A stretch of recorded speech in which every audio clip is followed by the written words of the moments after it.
বিসমিল্লাহির রহমানির রহিম। প্রিয় বন্ধুরা, আজকে আপনাদের সামনে বাংলাদেশ ক্রিকেট দলের খেলা নিয়ে কিছু কথা বলতে চাই। দেখেন, আমরা বাঙালি জাতি, আমাদের বাংলাদেশে 18 কোটি মানুষ।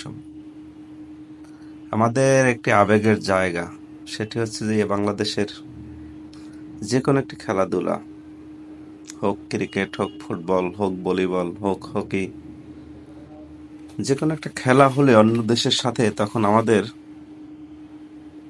আমরা সাধারণত আমাদের দেশের সাপোর্ট করি মন প্রাণ দিয়ে। কারণ আমাদের দেশকে ভালোবাসার, দেশের প্রতি ভালোবাসা দেখানোর বা বহিঃপ্রকাশ করার একটা সুযোগ আসে।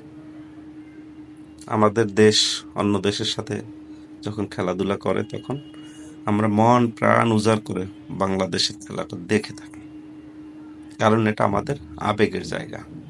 তো আমাদের দেশে সবচেয়ে জনপ্রিয় খেলা হচ্ছে এখন বর্তমানে ক্রিকেট। সাধারণত ক্রিকেট জনপ্রিয় জনপ্রিয় হওয়ার কারণে আমরা ক্রিকেটটাই বেশি দেখি এবং ক্রিকেটের দর্শকই অনেক বেশি বাংলাদেশে। তো যখনই খেলা পড়ে, রাত হোক দিন হোক, আমরা আমাদের সময় নষ্ট করে খেলাটা দেখে থাকি। এটা মনের একটি খোরাক, একটি ভালোবাসা। তো সেই ক্রিকেট দল যদি নিজেদের স্বার্থে,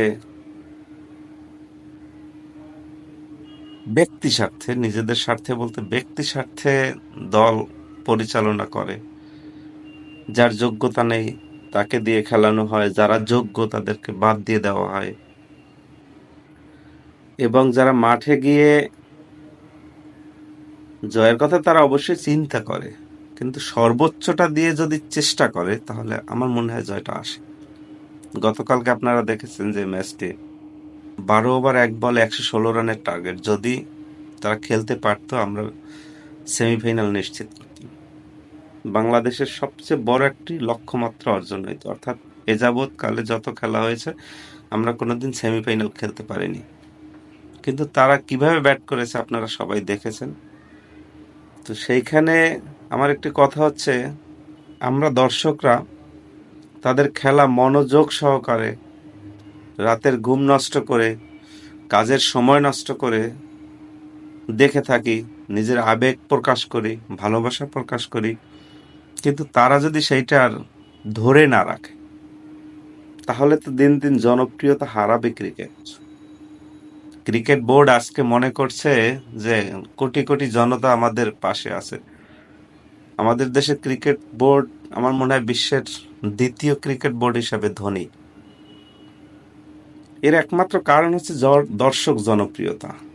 কোটি কোটি দর্শক খেলা দেখে, খেলা পছন্দ করেন, এর কারণে তারা ধনী। কারণ এই ক্রিকেট খেলা থেকে তারা বিভিন্ন ধরনের ফান্ড কালেকশন করে, অর্থাৎ অ্যাডভার্টাইজমেন্ট বলেন, স্পন্সরশিপ বলেন, এগুলো তো জনপ্রিয়তার কারণে। তো এই জনপ্রিয়তাই যদি না থাকে তারা কি ধনী থাকতে পারবে? আচ্ছা, যদি ধনী নাই থাকতে পারে তাহলে তো লক্ষ লক্ষ টাকা বেতন নিতে পারবে না এক একজন।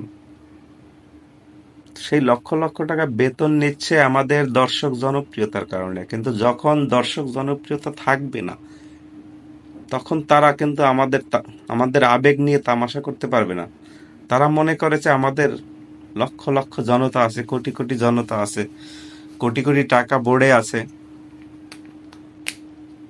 আমাদের সমস্যা কোথায়? ভালো খেলি আর মন্দ খেলি আমাদের তো টাকা আসবেই। কিন্তু ভাই না, আসবে না। কারণ 80-র দশক 90-এর দশক ছিল বাংলাদেশের সবচেয়ে জনপ্রিয় খেলা ফুটবল।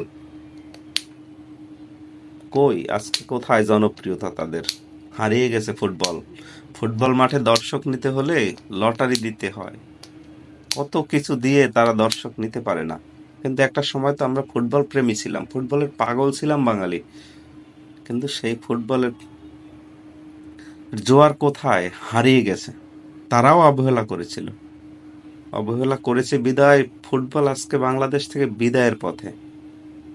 তারা আবার চেষ্টা করতেছে দর্শক মাঠে নেওয়ার জন্য, কিন্তু পারতেছে না। ক্রিকেট বোর্ডের কাছে আমার বিনীত অনুরোধ যে আপনারা দর্শক ধরে রাখেন। দর্শক ধরে রাখতে হলে কি করতে হবে আপনারা অবশ্যই ভালো জানেন, কারণ বোর্ডে যারা কর্তা রয়েছেন আপনারা কিন্তু, যেমন জালাল ইউনুস সাহেব, তারপরে আছেন আকরাম খান, এদের এদের হাত ধরেই কিন্তু ক্রিকেট জনপ্রিয়তা পেয়েছে। তখন কিন্তু লক্ষ লক্ষ টাকা তারা বেতন পাননি। অনেকে বিনা বেতনেও খেলেছেন, বিনা পারিশ্রমিকেও খেলেছেন। সেইটা করে করে আজকে এই পর্যায়ে নিয়ে আসছেন ক্রিকেটটাকে। কিন্তু আজকে ক্রিকেটটাকে ধ্বংস করে দিয়েন না। খেলোয়াড় ছিলেন তখন উপরে উঠাইছেন, কিন্তু আজকে বোর্ড পরিচালক হয়ে বোর্ডের কর্মকর্তা ক্রিকেটটাকে ধ্বংস করে দিয়েন না। স্বজন প্রীতি বাদ দেন। যার যোগ্যতা আছে সে খেলবে জাতীয় দলে, যোগ্যতা নেই তাকে বারবার সুযোগ দিয়ে, আর যারা যোগ্য তাদেরকে অবহেলা করে দলটাকে ধ্বংস করে দিয়েন না। তাহলে কিন্তু দর্শক হারিয়ে যাবে, আর দর্শকদেরকে মাঠে টানতে পারবেন না। অতএব এখনই সাবধান হন, দর্শকদের আবেগ নিয়ে খেলবেন না। কারণ বাঙালির একমাত্র ভালোবাসার জায়গা, একমাত্র দেশপ্রেম বহিঃপ্রকাশের জায়গা হচ্ছে খেলাধুলা। কারণ আমাদের দেশে কোনো প্রকার রাজনৈতিক বলেন, অন্য কোনো দেশের বলেন, কারোর সাথে শত্রুতা নেই। যদি শত্রুতা থাকতো তাহলে আমাদের দেশপ্রেমটা ওখানে দেখাইতে পারতাম, সেইটা নেই। আমরা স্বাধীন, আমরা শান্তশিষ্ট ভদ্র মানুষ, নিরীহ জনগণ। আমাদের আবেগ ভালোবাসার জায়গা খেলাধুলা, সেই খেলাধুলার জায়গাটাকে এভাবে নষ্ট করে দিবেন না। তাহলে দর্শক হারিয়ে যাবে, আপনারা হারিয়ে যাবেন।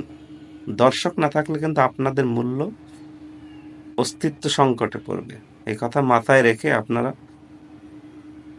ঢেলে সাজান, দলটিকে সুন্দরভাবে গুছান, যাতে দলটি ভালোভাবে দেশের প্রতিনিধিত্ব করতে পারে, 18 কোটি মানুষের প্রতিনিধিত্ব করতে পারে। ধন্যবাদ সবাইকে।